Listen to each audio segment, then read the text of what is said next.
ఒక యంత్రం ప్రకటన వెల 36,000 రూపాయలు. దానిపై 10% ముద్ర ఇచ్చి అమ్మితే 4% నష్టం వచ్చింది. కొన్న వెల ఎంత? ప్రకటన వెల పైన ఇచ్చే తగ్గింపును ముద్ర లేదా డిస్కౌంట్ లేదా రుసుము లేదా రిబేట్ అని అంటారు.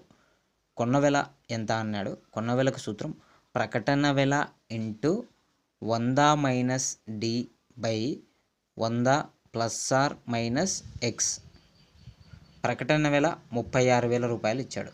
ప్రకటన వెల ఎంత ఇచ్చాడు? 36,000 రూపాయలు ఇచ్చాడు. 36,000 ఇంటూ 100 మైనస్ డి అంటే డిస్కౌంట్ ముద్ర ఎంత ఇచ్చినాడు? 10% ఇచ్చినాడు. 100 minus 10 by 100 plus R minus అన్న ఇక్కడ 4% నష్టం వచ్చింది కాబట్టి మైనస్ 4. 36,000 ఇంటూ 100లో నుంచి 10 తీసివేస్తే 90.